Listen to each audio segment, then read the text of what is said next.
apa kabar? Waalaikumsalam warahmatullahi wabarakatuh. Alhamdulillah, kabar baik. Alhamdulillah. Bagaimana sehat Bang Nuim di sana, cuaca di Melbourne hari-hari ini macam mana? Di sini nih, wah luar biasa ini cuaca. Gonjang-ganjing cuaca, ada La Nina, ada entah macam mana ini. Kabar dunia pun demikian. Gimana? Bukankah Sydney juga dihajar banjir baru-baru ini Bang Nuim? Sama, bukan saja Sydney, tetapi juga Melbourne. Sekitar kira-kira 10 kilometer dari pusat kota Melbourne, tempat bernama Maribyrnong. Padahal di situ wali kotanya bukan Anies Baswedan, wali kotanya seorang keturunan Vietnam, juga banjir di tempat lain. Jadi banjir ini nampaknya di mana-mana, luar biasa. Di 3 negara bagian terutama, negara bagian New South Wales, ibu kotanya Sydney, negara bagian Victoria, ibu kotanya Melbourne, negara bagian Tasmania, ibu kotanya Hobart. Ini ketiga negara bagian di beberapa tempat terjadi banjir yang sungguh sangat luar biasa. Manusia tidak sanggup untuk membendungnya, hanya mencoba untuk bagaimana bisa hidup berdampingan secara damai dengan banjir. Ya luar biasa nih, Jakarta ini sudah diikhtiarkan oleh seorang gubernur yang kemarin tuh baru saja selesai 5 tahun ya. Tapi apa yang Bang Nuim lihat, tampaknya masih banyak orang yang belum move on terhadap peristiwa 5 tahun yang lalu. Wah luar biasa kemarin Bang Nuim itu ya, acaranya. Bagaimana Bang Nuim melihat seorang Anies Baswedan dalam perjalanan 5 tahun dan keadaan beliau ke depan nanti? Silakan Bang. Ya, kalau memang sudah tidak suka, ya memang tidak suka. Dan tidak bisa, mereka melihat kebenaran itu hampir susah untuk melihat kebenaran. Apapun, ya itu selalu dikatakan tidak benar. Dia adalah orang yang tidak betul, dia melakukan politik identitas, entah apa maksudnya ini itu. Pasti seperti sudah berapa kali kita katakan, dia telah membuat banyak orang jadi kecelik, banyak orang jadi kecewa berat. Ya, karena dia mengalahkan orang yang dianggap pada waktu itu laksana dewa yang sakti, tidak bisa digoyah, tidak bisa digoncang, tidak bisa disingkirkan. Tetapi ya kalau memang dikatakan, kalau memang sudah Allah Subhanahu wa taala menghendaki idza arada syai'an an yaqula lahu kun fayakun, ya terjadilah. Jadi itu masih tetap mereka belum bisa move on. Apapun yang terjadi mereka akan mencari-cari kesalahannya. Itu akan dibesar-besarkan, segala prestasinya, segala capaiannya akan dikecil-kecilkan. Itu sudah tabiat banyak manusia yang selalu mengikutkan perasaan, yang tidak mau melihat kenyataan dan berpikir. Jadi Islam itu mengatakan tidak bisa hanya dengan kepala, tapi tidak juga bisa hanya dengan hati.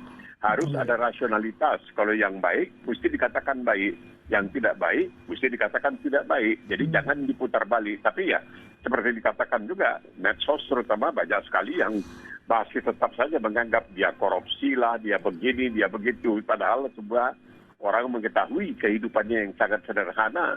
Dan dia selalu mengatakan, untuk apa saya korupsi katanya. Kalau saya sekali mempermalukan orang tua saya, mempermalukan kakek saya yang merupakan salah seorang pejuang, salah seorang patriot bangsa dan lain sebagainya. Jadi dia pemegang amanah ini sangat luar biasa. Tapi ya begitulah. Kalau memang sudah tidak suka, ya mau dikatakan apa? Sebab seperti dikatakan itu ada semacam binatang bernama musang ya. Musang itu namanya fox. Dia kepingin sekali makan anggur. Dan kepingin, dia tahu tuh anggur itu luar biasa. Dia coba loncat, tidak juga dapat. Akhirnya dia bilang, nggak gunalah, anggur itu asam kok. Jadi anggur yang manis pun bisa dikatakan asam. Jadi orang yang baik pun bisa dikatakan jahat. Kalau kita memang sudah tidak suka.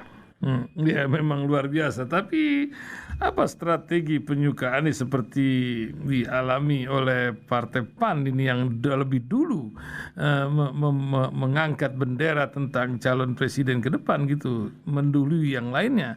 Apa yang Bang Nuim lihat dari fenomena ini, Bang? Ya ada yang mengatakan, jadi seperti Nasdem, Surya Paloh itu mengatakan, ya ini sudah saatnya kita melihat ke depan. Ke depan itu maksudnya orang-orang yang lebih muda lah untuk bisa barangkali menjadi pemimpin bangsa. Karena kan dalam hal ini juga diperlukan kemampuan bukan saja pikiran tetapi juga kemampuan jasmani untuk bisa betul-betul berkorban, untuk bisa betul-betul banting tulang kata orang kita, ya, menyingsing dengan padu, peras keringat, banting tulang dan lain sebagainya. Jadi kalau kita lihat misalnya di Tiongkok itu ada batas usia 67 tahun, itu dianggap sudah paling tinggi, paling top, tidak bisa lagi di atas itu orang memegang jabatan, sesuatu jabatan, ya. Nah, kita di sini di Indonesia mereka juga melihat. Nah, ini banyak katanya yang kita lihat ini adalah orang-orang yang sudah daluarsa, sudah bukan daluarsa dalam artian jelek, tidak, tapi karena usianya sudah terlalu lanjut, jadi tidak bisa lagi didukung. Kita perlu darah muda, diperlukan darah muda ini yang punya kemampuan. Kemampuan itu bukan hanya kemampuan untuk bisa menduduki jabatan, tapi kemampuan juga dikarenakan adanya pendidikan yang cukup baik, ya cukup baik. Jadi Anies ini dianggap sebagai orang yang ya lulusan dari Amerika Serikat, jelas bahwa dia mendapatkan PhD-nya atau S3-nya dan lain sebagainya, pernah menjadi menteri pendidikan selama 2 tahun dan ya kemudian diganti, itu soal biasa dalam reshuffle. Belum tentu yang terbaik tidak diganti, yang terjelek akan dilepak. Tidak bisa dengan demikian. Politik itu adalah seni yang memungkinkan segalanya. Jadi mereka melihat bahwa orang ini rupanya bisa diandalkan untuk masa depan. Karena pertama kemampuannya, kedua usianya, ketiga memang dia banyak juga yang menghayatinya, banyak juga yang menjadi pendukungnya. Jadi dilihat nanti pada akhirnya diserahkan kepada apa yang ingin dikatakan oleh rakyat pemilih. Apakah mereka bersedia si A atau si B atau si C, terserah. Asalkan itu dilakukan dengan jurdil. Itu yang paling penting. Itu yang harus dikawal terus-menerus untuk melihat. Ya, jadi tidak usah diributkan sekarang ini, nanti pada waktunya tahun 2024 akan diselenggarakan pemilihan presiden. Nah, calon-calon yang diajukan yang sampai melewati memenuhi syarat ambang batas 20%, ya terserah. Dalam keadaan tertutup, kita bertanggung jawab pada diri kita sendiri, bertanggung jawab kepada Allah Subhanahu wa Ta'ala, karena kita harus memilih pemimpin yang kita ketahui baik, yang kita ketahui mampu. Jangan hanya kita mengikutkan perasaan. Itu berbahaya sebenarnya. Ya, memang ini juga seni tersendiri, Bang Nuim, ya. Tapi ini seni apa yang sedang terjadi di Republik ini, Bang? Ketika Rechtsstaat atau negara hukum ini banyak orang presetkan di Indonesia ini jadi police state, karena dari pramuka, PSSI, urusan bola, Depdagri, BN, BIN dan lain-lain itu banyak dipegang polisi. Bola kemarin itu menyolok 712 orang korban Kanjuruhan nih.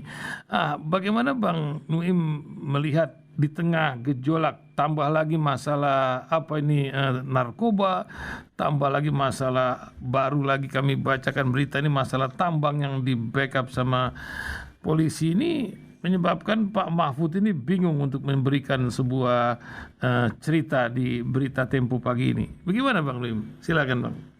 Iya kan kita melihat ini kan di bawah naungan dia sebagai Menko Polhukam, dia juga ikut bertanggung jawab sebenarnya. Karena Menhukum itu soal hukum, soal politik dan soal keamanan dan lain sebagainya, itu di bawahnya. Nah, sekarang ini kan seakan-akan orang mengatakan pada suatu saat segalanya dipegang oleh ABRI, oleh TNI, dari mulai gubernur, dari wali kota, semuanya dipegang oleh TNI. Seakan-akan orang lain tidak punya kemampuan. Ya, biasa.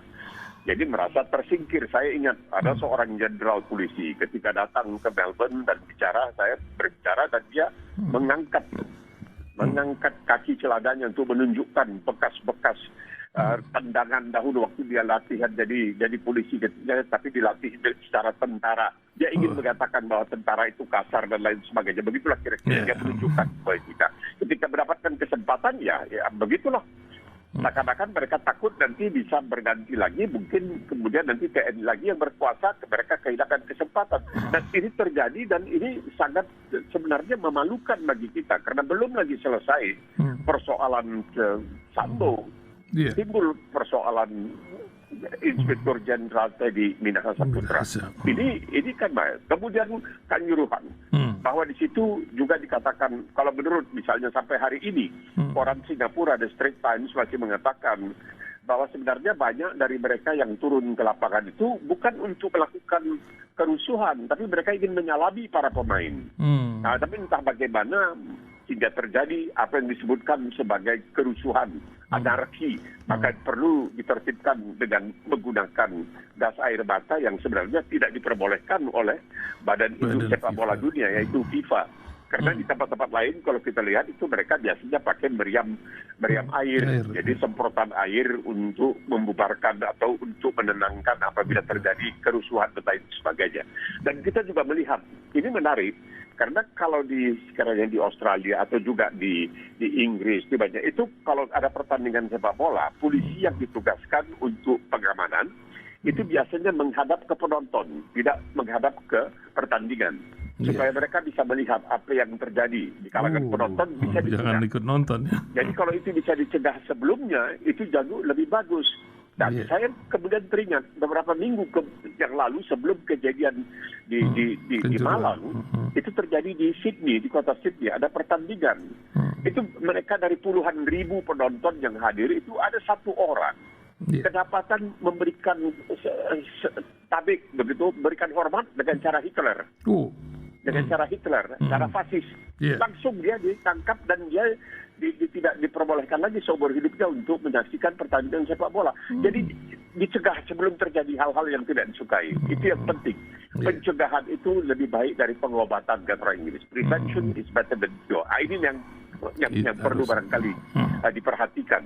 Jadi kemudian sekarang Bapak Presiden juga mengatakan, wah ini yang namanya prediktif ini, presisi, kemudian responsibilitas, kenapa tidak pakai bahasa Indonesia saya juga nggak tahu, transparansi dan lain sebagainya, mungkin tidak begitu bisa dihayati, dipahami oleh anggota polisi di tataran yang lebih rendah. Jadi cobalah dibuatkan sesuatu yang jauh lebih sederhana, makanya saya buat tulisan untuk membandingkan tentang di Australia, kira-kira visi polisi di Australia itu selalu mengatakan keamanan dengan kesopanan dan lain sebagainya, karena menghargai hak asasi setiap manusia.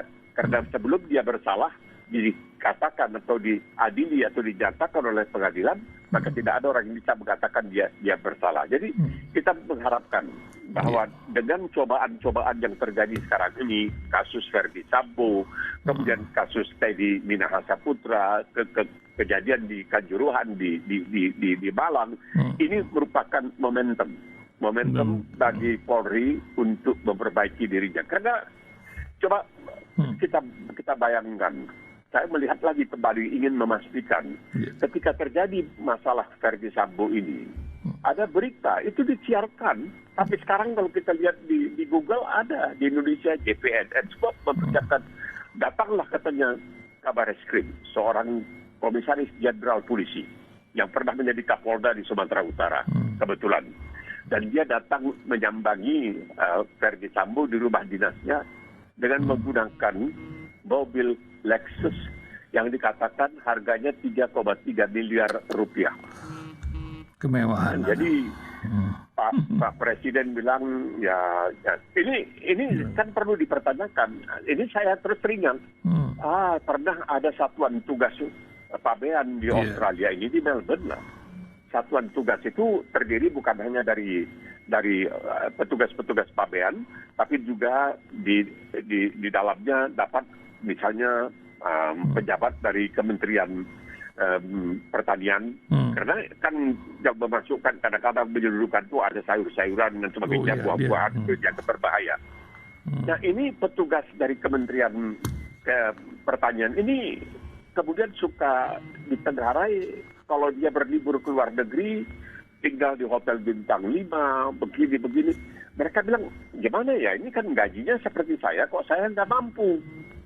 Langsung diusut dan ketahuan dia memang rupanya bekerja sama dengan orang-orang yang menyelundupkan narkoba ke Australia. Jadi cepat sekali dalam hal itu. Kemudian langsung ditangkap dan diadili dan sebagainya. Dan ini sebenarnya tidak kemudian membasmi secara keseluruhan, tapi paling tidak di mata rakyat terlihat ada kemauan ingin betul-betul menegakkan hukum. Nah inilah kesempatan momentum sekarang ini. Adanya Satgasus Darah Putih, adanya kabarnya konsorsium 303, ada soal-soal duit yang beredar dari judi online dan segalanya yang triliunan rupiah. Dan kemudian kelihatan istilahnya di Indonesia kehidupan gaya hidup yang hedonis. Ya, hedonistik itu adalah orang-orang yang selalu dijelaskan dalam kesusastraan. Misalnya Inggris itu dikatakan eat, drink, and be happy. Makan, minum, dan berfoya-foya karena besok kita akan mati. Begitulah kira-kira. Luar biasa. Jadi ini dah hedonis yang seperti ini, bukan stoik. Jadi lawannya itu ada stoik. Ya, ini adalah hidup yang hedonis. Jadi presiden sendiri sudah mengatakan, kalau dia mengatakan begitu, kenapa tidak diusut? Tapi siapa yang mau mengusut? Karena yang mau mengusut itu kemarin dipanggil 500 orang. Sampai 559 ya. Nomor tongkat. Yang kita juga heran ya. Tongkat itu kadang-kadang, karena saya lihat kepala polisi di Australia ini nggak ada yang pakai tongkat seperti itu. Itu satu. Kedua juga di sini, yang namanya Kapolda itu paling tinggi pangkatnya komisaris. Kalau di kita itu terlalu, itu jenderalnya banyak sekali. Ya oke lah, memang itu sudah begitu keadaannya di negeri kita. Mau bilang apa? Tetapi kalau hanya pangkat saja tapi tidak melaksanakan tugas melakukan pengamanan dengan sopan, itu yang penting. Pengamanan dengan sopan. Sopan dalam artian tidak sampai terjadi seperti di Kanjuruhan. Nah, itu yang paling penting. Itu yang paling penting sebenarnya. Jadi ini merupakan momentum. Sekarang sudah terkuat. Ya, kalau dahulu barangkali mungkin tidak begitu diketahui. Kalau diketahui juga orang barangkali tidak berani bicara. Tapi sekarang sudah terbongkar. Dan menterinya bicara. Menko Polhukam bicara mengenai persoalan bagaimana hakim tidak benar, bagaimana pengacara tidak perlu tahu hukum asal kenal hakim dan lain sebagainya. Nah, ini kan bikin kita garuk kepala. Kita ini negara hukum. Dan itu dikatakan di dalam tajuk rencana koran bahasa Inggris Jakarta Post. Ya, kita negara hukum di atas kertas. Nah, ini perlu diperbaiki. Hukum ini paling penting. Hukum ini paling penting. Karena kalau keadilan tidak dilaksanakan, itu bikin celaka. Laksanakan keadilan biarpun dengan demikian langit sampai runtuh. Itu istilahnya Latin. Kalau kita di dalam bahasa Islam ya sudah tentu bahwa keadilan itu mutlak wajib. Rasulullah mengatakan kalau anakku Fatimah mencuri, aku kerat tangannya, aku potong tangannya. Nah, itu baru namanya keadilan. Jadi tidak bisa ditutup-tutupi. Nah, sekarang ini sudah terbuka, sudah terlanjur, sudah selesai. Ayo perbaiki. Ya, luar biasa. Mudah-mudahan ada perbaikan ke depan harapan kita. Bang Nuim, kita jalan-jalan jauh ke Cina, Bang Nuim. Hari ini sepekan ke depan ini Xi Jinping sedang berkongres ke-20 Partai Komunis Cina di tengah Taiwan yang mengindikasikan akan ada perang hibrida. Entah nih, perang hibrida, dulu ada perang proksi, sekarang ada hibrida pula lagi. Mungkin Bang Nuim bisa sedikit terangkan ke pendengar. Dari Mao Zedong sudah kuat, tampaknya Xi ini lebih kuat di tengah kecamuk dunia yang luar biasa ini. Apa yang Bang Nuim lihat dari perkembangan? Akankah beliau akan jadi 3 periode? Apakah ini menjadi inspirasi bagi negara lain? Wallahu a'lam. Silakan Bang Nuim. Jelas.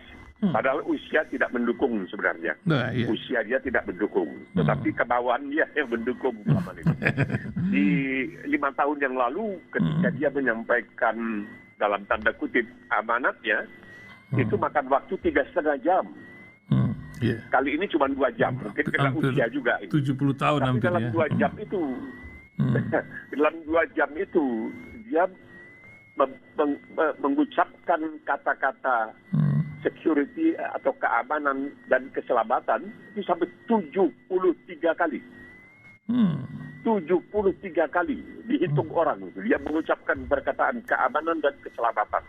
Terus mewanti-wanti istilahnya. Dia memperingatkan rakyatnya tentang bahaya-bahaya yang mungkin. Badai yang dapat menerpa, badai yang dapat terjadi.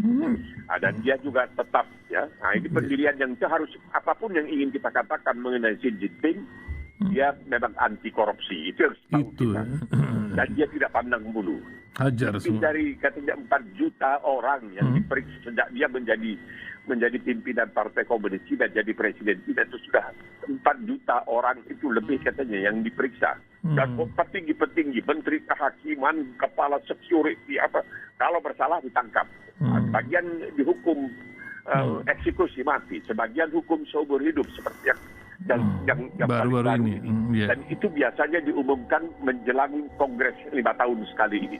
Jadi dia juga mengatakan tentang Taiwan. Jadi dia mengatakan kita ingin supaya Taiwan itu bergabung kalau bisa dengan cara yang baik-baik. Yeah, tapi dia tidak mau menutup kemungkinan menggunakan kekerasan untuk mempersatukan kembali, itu menyatukan kembali Taiwan dengan Beijing, dengan Tiongkok. Jadi kita melihat dia menyadari sekali dan dia mengatakan apa yang dilakukan sekarang ini misalnya COVID-19 ini dengan melakukan tindakan yang begitu keras dan sebagainya, ini hanya untuk menyelamatkan nyawa dan jiwa bangsa di Tiongkok. Cuma memang banyak cita-cita yang belum tercapai. Misalnya dia menginginkan bahwa jumlah anak-anak dalam tiap-tiap keluarga itu bisa 2,1. Ini baru tercapai 1,6 sekian barangkali. Jadi masih belum bisa dituruti lah, belum bisa dilaksanakan keinginannya agar di Tiongkok itu nanti akan ada bibit-bibit yang bisa menggantikan orang-orang yang sudah tua. Jadi menarik sekali kalau kita membaca sambutannya yang disampaikan selama 2 jam. Yang mengherankan itu adalah peringatannya tentang keamanan dan keselamatan. Dan dia juga tidak lupa, ya, setiap rupanya itu dia tidak lupa. Kita akan membabat harimau, kita akan membabat musang, kita akan membabat serigala, membabat lalat, maksudnya korupsi terus. Itu tetap jadi menjadi bahaya. Peraturannya juga tidak diperingan, tidak diperlembek istilahnya. Nah, mereka memang bisa melakukan hal-hal seperti itu untuk membasmi korupsi karena dia menganggap korupsi itu sangat berbahaya. Ya, saya mau mengingatkan pendengar Rasil di Indonesia terutamanya apa yang pernah dikatakan oleh Menko Polhukam, ya, Mahfud Muhyiddin. Dia mengatakan kalau kita bisa membasmi korupsi hanya di bidang pertambangan saja, maka insya Allah kita bisa menggaji setiap orang Indonesia itu sekian belas juta sebulan. Itu di satu unit pertambangan. Ya, ini belum lagi bansos, gitu. Ini korupsi ada bansos. Ini kalau dan kemudian ya kita tahu beberapa tahun yang silam melanggar prolegnas, ya, program legislatif nasional, tiba-tiba DPR membicarakan soal mengadakan perubahan terhadap Undang-Undang KPK yang dimohon oleh lebih dari 200 cendekiawan dari berbagai universitas di Indonesia kepada Presiden. Pak Presiden, jangan disahkan. Saya mau buat. Lakukan perubahan dalam Undang-Undang KPK, ya nampaknya banyaklah bupati, lurah yang ditangkap, ya. Yang diinginkan itu tentunya korupsi besar karena itu betul-betul merugikan. Setiap 1 rupiah yang dikorupsi itu berarti merugikan setiap warga negara Indonesia. Luar biasa itu ya, Cina ini memang luar biasa. Ini ada yang tanya nih Bang, pendengar titip pertanyaan. Bang Nuim, apa sih perbedaan komunis Cina dengan Rusia? Ini kan ada judul berita, Cina melarang agama buat seluruh anggota PKC-nya. Tapi kok kalau di Rusia itu lebih terbuka buat Koptik, Muslim dan lain-lain, bahkan LGBT dilarang di sana.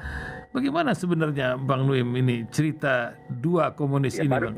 Ini baru belakangan ini saja di Rusia. Jadi gitu. apa yang ingin dilakukan oleh Xi Jinping sekarang ini adalah Marxisme ala. Jadi dia tidak mau Marxisme ala Karl Marx. Padahal di situ dijelaskan di zaman Lenin ketika dalam tahun 1917 itu terjadi pergolakan di Rusia dipimpin oleh Lenin. Itu kan mereka mengatakan bahwa agama itu adalah candu bagi rakyat. Agama itu berbahaya. Karena agama itu katanya membuat orang percaya kepada tahyul dan lain sebagainya. Nggak tahu kita dari mana dia dapat itu.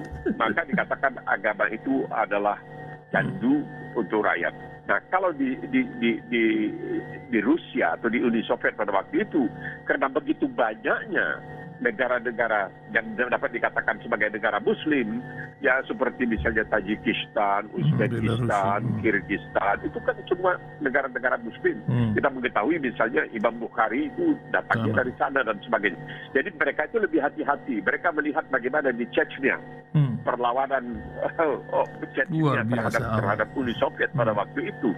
begitu hebat. Jadi mereka hati-hati. Maka sekarang ini mereka kelihatan sudah ini tidak bisa dibasmi dan ini lebih bagus diajak sebagai sekutu. Lain halnya dengan di Tiongkok.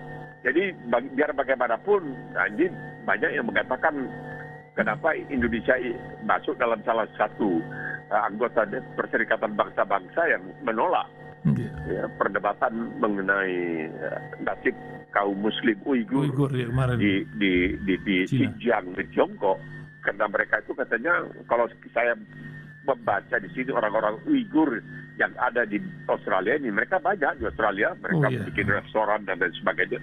Mereka itu mengakui bahwa sanak keluarga mereka itu masuk dalam kamp tawanan karena mereka itu ingin diubah supaya menghilangkan keislaman mereka sama sekali. Nah ini karena jadi bedanya di sana itu sangat keras. Jadi dikatakan begini, ada seorang ahli agama yang mengatakan begini, bahwa bagi orang di Uni Soviet itu karena mereka dahulu pernah punya agama, yaitu agama yang masuk dalam Ahlul Kitab. Jadi mereka tahu Nabi Musa alaihissalam, Nabi Sulaiman, Nabi Daud, Nabi Isa dan lain sebagainya. Jadi mereka itu bisa merasakan adanya persamaan dengan Islam. Karena Islam juga mengakui para nabi ini. Tapi untuk di Tiongkok ini payah mereka terima nabi-nabi itu payah.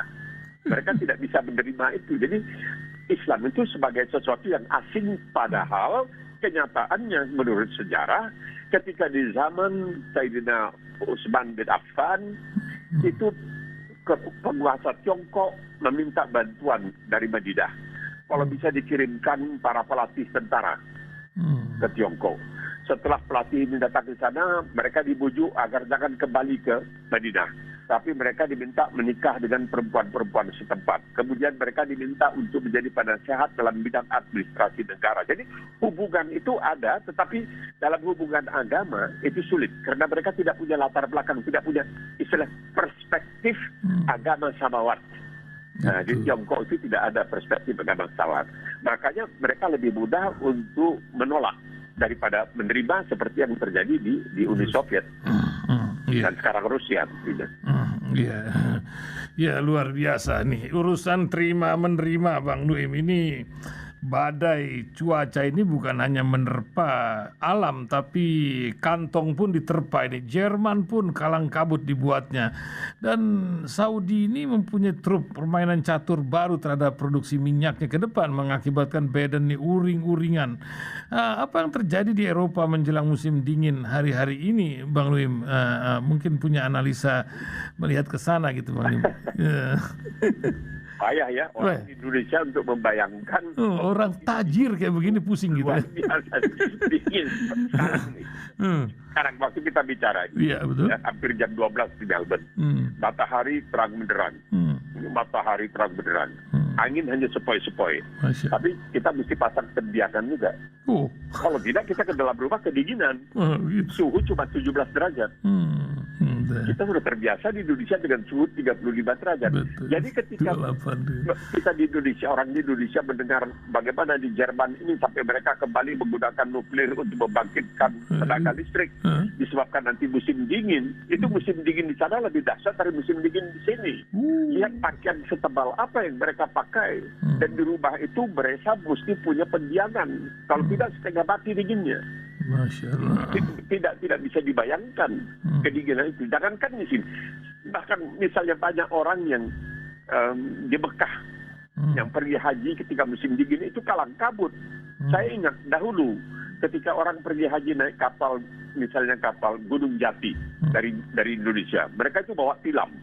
Karena mereka itu menganggap ya nanti di kapal mungkin payah ketika ada tilam, itu mereka bawa tilam. Tilam yang isinya kapuk. Nah begitu sampai di Jeddah, jadi Madinatul Hujjat itu di Jeddah, nanti banyaknya orang-orang Arab pintar juga. Dia bujuk-bujuk nih jemaah haji dari Indonesia, jual dong tilamnya untuk apa. Nah ini mereka masuk, ini musim dingin ya. Ketika mereka menjual tilamnya karena diberikan iming-iming dengan harga yang lebih mahal, ketika mereka sampai di Mekah, nah mulai cari tempat tidur, harus tidur di lantai, mereka kewalahan setengah mati, dinginnya kayak apa. Jadi orang Indonesia itu juga adalah orang yang dalam tanda kutip sudah terbanja, terlalu dingin susah, terlalu panas susah. Maka banyak waktu itu yang dikatakan sebenarnya Arab Saudi itu kepingin tenaga kerja yang didatangkan itu kalau bisa dari Indonesia.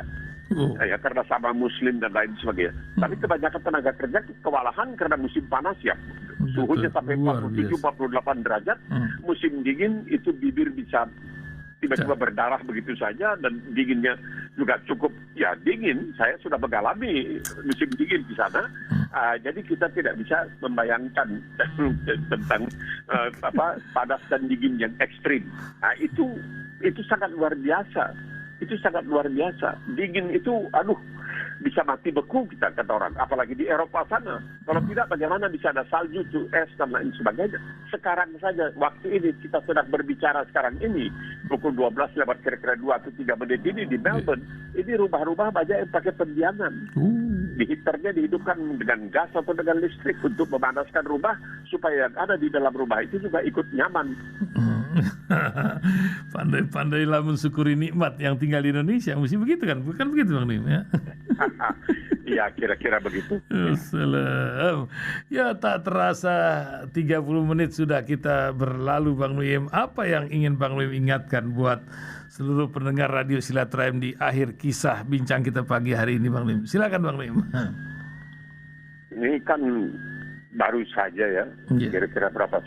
Hampir 10 hari yang lalu lah. Tanggal 8 Oktober, di mana-mana banyak umat Islam memperingati hari Maulid, hari lahir Rasulullah SAW. Tanggal 12 Rabiul Awal tahun Gajah, bertepatan dengan 21 April tahun 570 era Masehi. Jadi banyak dibicarakan tentang sifat-sifat Rasulullah dan lain sebagainya, dikenang kembali. Ya, tentunya Rasulullah merayakan ulang tahunnya itu tidak dengan tiup lilin atau potong kue. Tetapi setelah beliau menjadi Rasul, beliau itu puasa setiap hari Senin. Ketika ditanya kenapa, karena beliau lahir pada hari Senin. Nah, jadi ini orangnya sangat lemah lembut, dikatakan. Sangat lemah lembut.